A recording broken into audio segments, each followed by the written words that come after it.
My name is Marlene Carter, and I never thought I would see the day when my own son would take every dollar I spent my life saving. But that day came quietly, so quietly I didn't even hear it walking toward me.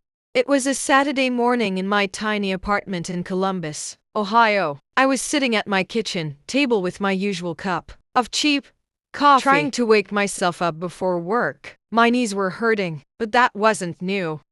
The older you get, the more your bones talk.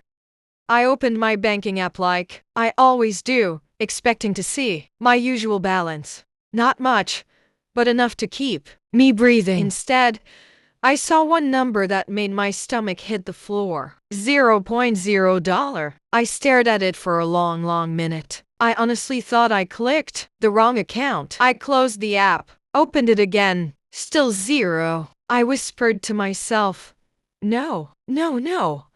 That can't be right. That money wasn't play money. It wasn't vacation money. It wasn't extra money. It was 40 years of my life. Tips from waitressing at Waffle House, overtime in the hospital cafeteria, every raise, every tax return, every time I skipped buying new shoes because my old ones still work, every dollar I saved hoping one day I could retire without begging anyone for help. I dialed my bank with hands that wouldn't stop shaking. Evertrust Bank, this is Brianna speaking. How can I help you? My account, I said. My money is gone. She typed away, her voice bright and unbothered, like she wasn't talking to a woman whose entire world just collapsed. I'm seeing 4 large transfers made yesterday, she said. All authorized with your login. To who? I asked, even though deep inside, I already knew. She took a breath. All 4 transfers went to a Lucas Grant. My son, the boy I raised alone after his father left us. The boy I worked 16-hour shifts for. The boy I gave my whole life to. I hung up the phone without saying anything. I walked to the living room in a daze. I looked at the picture on my wall, Lucas in his cap and gown at graduation, me crying beside him because I thought I had finally done something right. That was the day I believed he would never forget me. I wish I had known then what kind of man he'd grow into. My phone buzzed. A text from my neighbor Rosa. Girl, have you seen Lucas's Instagram? He's in Miami with his wife and mother-in-law. They look rich. I opened Instagram, and there it was. My son, in Miami, by a pool that looked like a postcard, smiling like the world had finally given him what he deserved. His caption said, Miami weekend with my girls. Nothing but the best. And next to him stood his wife, Alyssa, and her mother, Barbara, dressed like they were auditioning for Real Housewives. My entire savings gone for that trip. I didn't cry, not a single tear. Instead, I felt something inside me turn cold, very cold. That night, I wrote in a notebook, if my own son can steal from me, then he doesn't know who his mother truly is. But he will. The next morning, when my phone rang, I saw something strange. Lucas, Miami. When I picked up, he was panicking. Mom, what did you do? My cards aren't working. All my accounts are frozen. What did you do? I didn't say a word. Because here's the truth. I hadn't done anything, not yet. But I was about to. And what I did next? Well, that's the part nobody saw coming. You want to know how I, a simple 62-year-old woman, turned the tables on my own son? Keep listening. When people ask how a mother can be blindsided by her own child, I tell them the truth. You don't see the betrayal when it's happening. You see it when it's already done. After Lucas's panicked phone call from Miami, I sat on my couch for a long time, staring at nothing. He kept calling. I let every call ring out, not because I wanted to torture him, but because I needed time to replay every little moment I had ignored. And God, there were so many. Let me take you back. Flashback the slow drip of distance. Lucas used to be so gentle, the kind of kid who hugged me before school, who held my hand crossing the street, who said, I love you, Mom, without needing a reason. Then he met Alyssa, and everything changed. She came from a different world, the type where brunch was a weekly event and where her mother, Barbara, judged people by the brands they wore. The first time I met them both, I knew trouble had just walked into my son's life wearing lip gloss and entitlement. I still remember that first dinner. My cooking was too heavy. My apartment was tiny but cute. My clothes were so old-fashioned. My job was sweet, considering the circumstances. Every time she smiled, it came with a hidden insult. And Lucas defended her every single time. Mom, she's just joking. Mom, don't be sensitive. Mom, try to fit in. Fit in my own home. I should have known then. But mothers don't let go that easily. The day he took my ATM card, it was almost a year before the Miami disaster. Lucas came over with a smile, so fake it should have come with a receipt. Mom, let me help you with bills. Give me your ATM card and PIN. I'll automate everything for you. Automate? I don't even own a printer that works. I trusted him. I handed it over. Because when you've raised a child alone, you don't think your son will ever use the numbers you taught him to count, to take from you. And then came the first small withdrawal. He said he needed gas money, then groceries, then something urgent. The amounts got bigger. He started avoiding me. He stopped visiting unless he needed something. But I still didn't think he could do this. Back to the present. The moment I broke, after I opened my banking app that morning and saw zero, I thought the heartbreak would kill me. But what came after wasn't heartbreak. It was clarity. I got up, grabbed my purse, and walked out of my apartment. I didn't know where I was going, only that sitting and crying about it wasn't going to bring back a single cent. I walked to the bus stop. The January wind cut right through my coat. But I kept walking, kept breathing, kept thinking. Because for the first time in months, I wasn't sad. I was angry. A kind of anger that feels clean, sharp, and righteous. Lucas had taken everything from me, but in a strange, twisted way. He had also set me free. He thought I was weak. He thought I was old. He thought I didn't understand phones, apps, or modern ways. What he didn't realize was this. You can underestimate a woman her whole life, but the day she stops loving you blindly, she becomes someone you should be afraid of. And I was just getting started. You want to know how I turned that anger into a plan? Wait until you hear what I discovered next. It changed everything.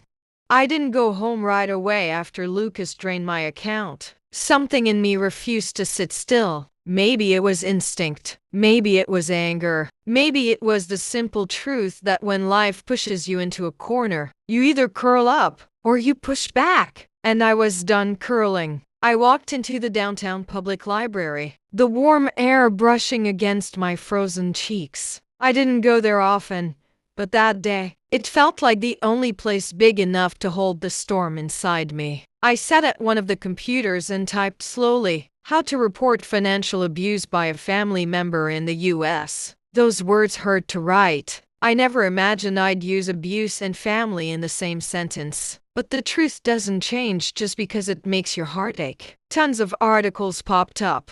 Government sites, law blogs, elder protection laws. I clicked on everything, reading each line carefully, feeling something inside me harden with every paragraph. There was a term I'd never heard before. Elder financial exploitation. The description read like a biography of what Lucas had done to me. Unauthorized access to accounts. Coercing a senior into sharing PINs. Misusing funds intended for care or retirement. Forging signatures or altering bank documents. Forging signatures. That one hit me like a punch. Because as soon as I read it, a memory flashed in my mind, something I had brushed off months earlier. A white envelope on my dining table. Lucas telling me, "Just sign, Mom.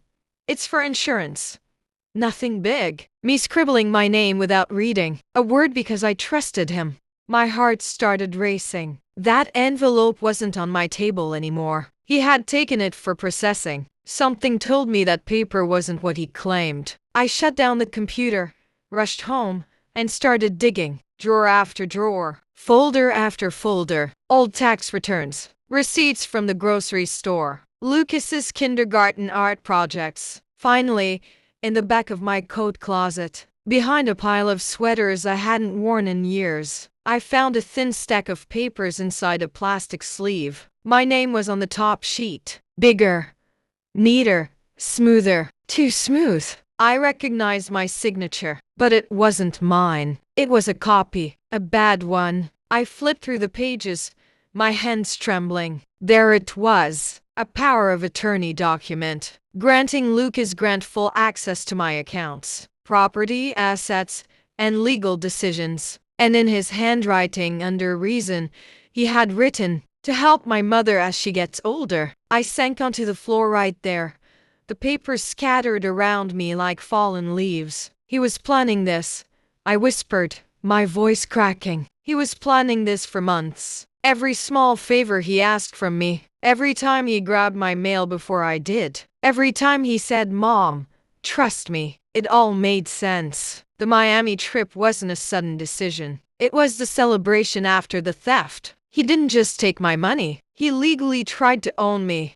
Something in me snapped in that moment, not sadness, not fear, something deeper, something primal, a mother's instinct turning into a mother's vengeance. I gathered every paper, placed them neatly in a folder, and sat on the edge of my bed. I wasn't the same woman Lucas thought he could steal from. I wasn't the soft, forgiving mother anymore. I was a woman with evidence. And a woman with evidence is dangerous. What I did with those forged documents, that's the moment my story stopped being a tragedy and became a reckoning. When I discovered those papers, those forged documents with my stolen signature, I sat on my bedroom floor for almost an hour, just staring at them. People think heartbreak is loud. They imagine screams, crying, throwing things. Mine was silent. My heartbreak felt like standing in the middle of winter with no coat. Cold, sharp, unforgiving. After a while, something inside me rose up. A feeling I had buried for years. I deserve justice, even if the one who wronged me is my own child. I picked up every document, smoothed them out, and slid them into a folder. Then I stood up, grabbed my purse, and walked out of my apartment for the second time that week. This time, I knew exactly where I was going. The legal aid office. The receptionist at the legal aid center was a young, black woman with bright braids and a soft smile. She looked up as I entered. "Hi ma'am, how can we help you today?" "I need to speak to someone about..." My voice cracked. "About financial abuse from family." Her smile faded, replaced by something more serious. Something like respect. "Of course," she said gently. "Let me get someone for you." A few minutes later, a lawyer walked out, a woman in her mid-30s with glasses and the kind of kindness you can't fake. "I'm attorney Cheryl Adams," she said, shaking my hand. "Come with me. Tell me everything." So, I did. I told her about the withdrawals, the zero balance, the Miami trip, the way Lucas asked for my ATM card, the envelope he put in front of me, the forged documents I had just found. She listened without interrupting once. When I finished, she let out a slow breath. "Marlene, what your son did is a felony in the state of Ohio. Exploiting a senior financially is a crime punishable by heavy fines and even jail time." I swallowed hard. Jail? My son? The boy I raised? The boy I worked myself to the bone for? Cheryl leaned in, her voice firm but comforting. "You don't have to send him to prison, but you do have the right to protect yourself. You have the right to stop the bleeding." She pointed to the forged signature. "This is proof. And because it's a forged power of attorney, we can freeze every account he touched, open an investigation, and overturn any access he had."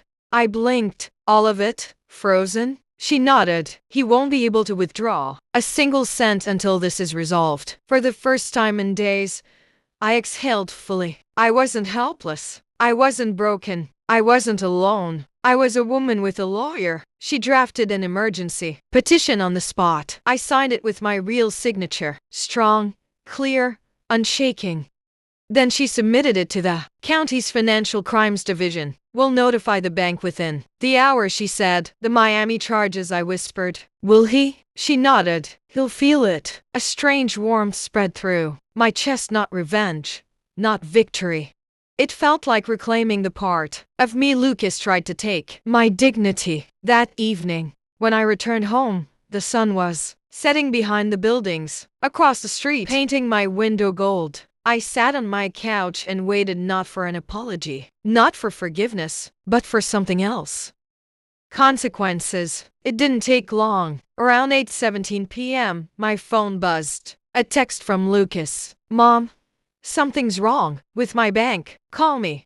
5 minutes later, Mom, answer me. My accounts are frozen. My credit card isn't working. What is happening? And finally, did you do this? I stared at his messages and felt nothing but a cool, steady calm. I didn't reply, because now the balance of power had finally shifted. But what Lucas did next, that turned this from a simple investigation into a war I never asked for, but refused to lose. When the bank froze Lucas's accounts, I expected panic. I expected anger. I even expected him to blame me. What I didn't expect was for everything to collapse so fast. By Sunday morning, my phone was vibrating non-stop. Missed calls, voicemails, texts with more question marks than a crossword puzzle. I didn't answer a single one. People think silence is weakness, but silence, when used right, can be the sharpest weapon in the world. Around noon, my neighbor, Rosa, knocked on my door. Breathless, like she had sprinted up the stairs. Marlene, honey, your son just posted something. You need to see this. I didn't want to, but I followed her into her apartment anyway. She opened Instagram. Lucas's story popped up instantly. Apparently, I wasn't the only one watching his trip unravel. There he was in Miami, standing in a long hotel hallway, pacing like a man with fire under his feet. His voice was shaking, angry, embarrassed. My cards are frozen. This has to be some mistake, some fraud. Whoever did this, just wait. You'll pay for this. Then he tried to laugh it off, but it came out wrong. Too nervous, too forced. Behind him, I could see Alyssa and her mother, Barbara, sitting on the bed with crossed arms and matching expressions of irritation. Rosa zoomed in. Look at her face, she muttered. That woman is already blaming you. She was right. I could practically hear Barbara saying it. I told you your mother was unstable. But as I watched Lucas pacing and ranting into his phone, I didn't feel guilt. I felt clarity. For once in his life, he had to face something he created, without me stepping in to clean it up. Later that afternoon, the call that broke everything open. Around p.m., my phone rang again. Lucas. I didn't plan to answer, but something inside me said, listen. So I picked up. Before I could even breathe, he exploded. Mom, what the hell is going on? My bank froze every account. Checking, savings, even my credit card. They said something about suspicious activity and illegal hold. What did you tell them? I didn't raise my voice. I told them the truth. He went silent. The truth? He repeated, his tone shifting. Yes, Lucas, that I didn't authorize those transfers. That my signature was forged. That you accessed my account without permission. You think I forged something? He shouted. I know you did. Silence again. But it wasn't shock this time. It was fear. And that told me everything. Behind him, I heard Alyssa's voice. Ask her if she can fix it. Ask her to unfreeze it. Then Barbara chimed in. Tell her we need to pay for the hotel tonight before they kick us out. Lucas hissed at them. Shut up. I'm handling it. Then he came back to me, voice shaky. Mom, please, just tell them it was a misunderstanding. You know I needed the money. I needed that money too. Lucas, I said softly. He had no answer. I let the silence stretch before I asked, the question burning inside me. Were you planning to give it back? He inhaled sharply. That one breath told me the truth. No, I said for him. You weren't. Mom, he murmured suddenly, sounding 5 years old again. I didn't think you'd take it this far. I closed my eyes. That's the problem, Lucas. You didn't think. Then I hung up. My hands were trembling not from fear, but from the weight of all the years. I let him take advantage of my kindness. That night the message, that changed the tone. At 11:52 p.m., my phone buzzed, with one final text from him. If you don't fix this, none of us are coming back. I stared at the message. None of us. Alyssa? Barbara? My son grouping himself with the two. People encouraging him to rob me? That was the moment something in me broke for good, because I realized he wasn't trapped by them. He wasn't manipulated. He wasn't confused. He chose them over me, over the woman who raised him, over the woman who fed him, lifted him, protected him. And I chose something too. I chose myself for the first time in my life. But Miami wasn't done with Lucas yet. And what happened the next morning? It pushed him into a corner so tight, he finally showed his true face. By the time morning rolled around, in Miami, I knew exactly what was happening. Lucas's real vacation wasn't at the beach. It was inside his own consequences. While he was busy sipping overpriced cocktails, the law had finally pulled up, a chair beside him. I didn't hear from him for hours. Not a call, not a text. And I'll be honest, I felt lighter than I had in years. But around lunchtime, my phone rang. This time, it wasn't Lucas. It was Alyssa. I stared at the screen for a long moment before picking up. Marlene, we need to talk, she snapped. No greeting. No respect. Do you know what you've done? Hello to you too, I said quietly. She ignored that. Of course she did. Your stunt got us kicked out of our hotel, she said. They literally escorted us out. With security. I could tell she was on the verge of tears. Not sad tears. Angry, entitled, spoiled tears. Lucas's cards won't work, she continued. My mom had to put the charges on her card. And she doesn't have enough room for the rest of the trip. We're stranded. Then you should go home, I said calmly. A beat of silence. You're unbelievable, she hissed. Lucas did nothing wrong. He said you gave him permission. He said you, Alyssa, I couldn't. I didn't give him anything. He stole from me. She scoffed so loudly I had to pull the phone back. Stole? You're being dramatic. Families share. You had money you weren't using. Lucas needed it. He took everything, I said firmly. Not some. Not a little. All. Well, maybe if you hadn't expected him to help you all the time. That made me laugh. I couldn't help it. Help me? I repeated. Honey, I raised that boy alone. I paid for his college. I covered rent when he and Lucas. I'm not here for your life story, she snapped. I'm here to tell you that if you don't call the bank and fix this, you won't have a son anymore. I closed my eyes. I let the words sit, not because they hurt, but because they didn't. Alyssa, I said softly, I already lost him the moment he decided a luxury vacation mattered more than his own mother. She went silent. Then, in the background, I heard shouting, men's voices. Security? Police? Next came Lucas, yelling, don't touch me. I can explain. This is a mistake. Mom, what do we do? Alyssa shrieked. I didn't answer, because right then, something became clear. Lucas wasn't just being kicked out of a hotel. He was being detained for financial review. Banks don't play around with elder abuse flags, especially across state lines. Someone, likely a manager at the hotel or a bank representative, had connected the dots. Fraud, suspicious activity, frozen accounts, travel, large withdrawals. Lucas wasn't getting arrested, but he was certainly being questioned. And in Miami, that's embarrassing. Enough to ruin anyone's pride. Alyssa was still screaming into the phone. Marlene, listen. If you don't help him, he's going to. But I clicked end call.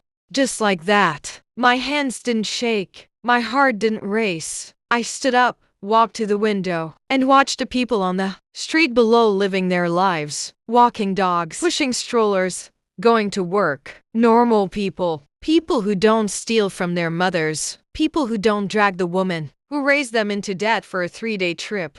In that quiet moment, I whispered to myself, for once, Marlene, choose peace over guilt. Then I made a cup of tea, not to calm myself, but to celebrate the first time in my life I wasn't the one cleaning up Lucas's. But the real storm didn't hit until Lucas came home, and the things he said to me that day, they revealed the truth I never wanted to believe. Lucas came home 2 days earlier than planned, not because he missed me, not because he felt guilty, but because Miami had chewed him up and spit him out. When I heard the knock on my door, I didn't rush. I finished stirring my tea, wiped my hands on a towel, and only then opened the door. There he was, sunburned, sweaty, and angrier than I had ever seen him. "Mom," he barked, pushing past me. "We need to talk." I didn't move aside. He pushed anyway. That said everything. He dropped his backpack on my floor like my home was some kind of cheap motel lobby. Alyssa wasn't with him. Neither was her mother. He looked alone, angry, shaky, defensive. The kind of man who knows the walls are closing in. I leaned against the counter and waited for him to speak. "What the hell did you tell the bank?" he demanded. "They questioned me for hours." "Hours, Mom? Do you know how humiliating that was?"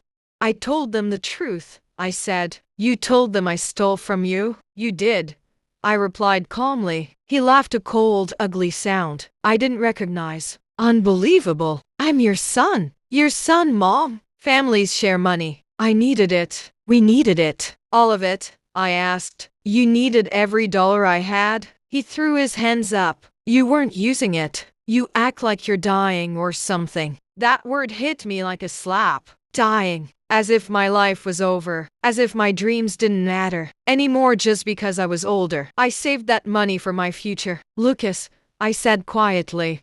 "For WHAD future," he shot back, voice rising. "You're old, Mom. You live alone in a crappy apartment. You barely go anywhere. What were you going to do with it? Buy more thrift store sweaters?" My breath caught, not because his words hurt, but because, for the first time, I realized he meant them. He genuinely believed I didn't deserve what I worked for. He genuinely believed he deserved it more. I started to see him clearly, not as the little boy I raised, but as the man he had become. A man shaped by entitlement. A man influenced by people who saw me as nothing. A man who learned to take without giving. "Lucas," I said slowly, "you didn't just take my money. You forged my name. You tried to take legal control of my life." "I was helping you," he shouted. "Alyssa said it would make things easier." There it was. Her name, her influence, her fingerprints all over everything. "Lucas," I said, "look me in the eyes." He wouldn't, so I said it anyway. "Did you know about the forged documents? The power of attorney?" His silence answered for him. He did know. He finally sank onto the couch, covering his face with his hands. "You ruined everything," he whispered. "Alyssa's furious. Her mom won't talk to us. We're in debt now because of fines, hotel fees, everything that got reversed. And you caused all of this, Mom. You." I stared at him, stunned. Not a single apology. Not 1 ounce of remorse. Just blame. "You hurt me," I said softly. He didn't respond. "You stole from me." "Nothing." "You betrayed me." Still nothing. I took a breath that tasted more like sorrow than anger. "Lucas, do you even love me anymore?" He looked up with red, furious eyes. "I love you," he snapped. "But you needed to back off. You needed to let me live my life. And I needed to live mine," I said quietly. For the first time, he looked confused, like he hadn't even considered that I had a life outside of serving him. He stood up abruptly. "If you don't fix this," he said, "I don't know if we can come back from it." I didn't stop him as he stormed out. I didn't call after him. I didn't cry, because in that moment, I finally understood the truth. He didn't lose me today. He lost me years ago, and this was just a day. I finally realized it. But what happened the next day when Alyssa showed up at my door was the moment this story took a turn even I didn't expect. The morning after Lucas stormed out, I woke up earlier than usual. Not because of anxiety, not because of fear, but because for the first time in a long time I felt awake. My apartment was quiet, peaceful. I made myself a slow breakfast and sat near the window, watching the early sun climb over the buildings. That peace didn't last long. At exactly 10:14 a.m., someone started banging on my door. Not knocking, banging. I didn't even need to guess who it was. When I opened the door, there stood Alyssa, arms crossed, ponytail tight enough to lift her eyebrows, wearing designer sunglasses that still had the store tag dangling from them. Behind her, leaning against the railing, with a scowl, was her mother, Barbara. Alyssa pushed past me before I could even step aside. "We're talking," she announced, like she owned the place. Barbara stayed at the door, but made sure I saw her look me up and down as if my apartment smelled bad. I closed the door quietly. No shouting, no rushing, just calm. Alyssa spun around. "Do you have any idea what you did to us?" she demanded. I took a breath. I protected myself. She let out a bitter laugh. "Protected? You ruined us. Lucas is a mess. We had to take an early flight home because no one could pay for the hotel. We had to beg the airline to waive fees. My mother had to max out her card. And Lucas said you went and filed some kind of fraud report." "That's because fraud happened," I said. Her nostrils flared. "No, you're misunderstanding. Lucas told you we were just borrowing your money. He said you agreed. And if you didn't, well," she shrugged, "you should have kept better track of your accounts." I stared at her. She didn't even try to hide her cruelty. Alyssa took off her sunglasses, revealing the fury in her eyes. "You need to call the bank and take everything back," she said. "Say you made a mistake. Say Lucas had permission. Fix it." "No," I said simply. Her jaw dropped. "No. That's it. No. No. You selfish," she started. Barbara finally stepped inside. Her voice was sharp and slick. "Marlene, listen to me. You're older now. You don't have a lot going on. Why cling to money you'll never use? You should want your son to thrive." "I wanted my son to thrive," I said, "not become a thief." Barbara's face twisted. Alyssa stepped closer to close. "You think you have the upper hand right now," she hissed. "But you're embarrassing him, destroying him. He is the victim here." A laugh escaped me. I couldn't help it. "Your mother is right," Barbara said. "You're stubborn, and stubborn old women end up alone." I straightened my shoulders. "I already am alone," I said. "And you know what? It's peaceful." That hit them harder than anything else. Alyssa's eyes went wide. "Oh, I get it now," she sneered. "You're punishing Lucas because you can't handle the fact that he has a real family now, a wife, a future, and you're just the past." Her words used to hurt me. "Not anymore, sweetheart," I said softly. "If you and Barbara are his real family, then where were you when he spent my money? Where were you when he lied? When he forged my name?" They froze. "You don't love Lucas," I continued. "You love his money. And when it ran out, you came running here not out of love, but desperation." Alyssa's lips pressed into a hard line. Her voice dropped. "If you don't fix this, Marlene, Lucas might never speak to you again." My heart didn't flinch. "I know," I whispered, "and I'm learning to live with that." Alyssa stared at me for a long, tense moment, then turned toward the door. Barbara followed, muttering, "Unbelievable. Absolutely unbelievable." Alyssa paused at the doorway and shot me one last glare. "You'll regret this." But when the doors slammed shut behind them, I felt the exact opposite. For the first time, I wasn't the one being manipulated. I wasn't the desperate one. I wasn't the weak one. They were. And that told me something important. The story wasn't anywhere near over, because the very next day, someone else knocked on my door. Someone I never expected to see again. After Alyssa and her mother stormed out of my apartment, slamming the door like a final threat, the silence in my home felt heavy. Not sad, not lonely, heavy like something was shifting in the air. I thought that was the end of the confrontation. Oh, how wrong I was. Because the next morning, right after I finished washing dishes and before I even tied my hair back, there came another knock. Not angry, not rushed, just steady. I opened the door expecting maybe Rosa, or the mailman, or even Lucas again. But when I saw who it was, my breath caught in my throat. Standing there older, slower, a little heavier than I remembered was Thomas Grant. Lucas's father, the man who walked out on us when Lucas was 12. The man I hadn't seen in over 15 years. I froze. For a moment, time stopped. "Hey, Marlene," he said softly. "Can we talk?" I didn't step aside. I didn't move. "What are you doing here, Thomas?" I managed to ask. He exhaled a breath that sounded like he'd been carrying it for years. "I heard about Lucas," he said. "Alyssa called me last night, screaming. They said you filed charges, that Lucas is in trouble.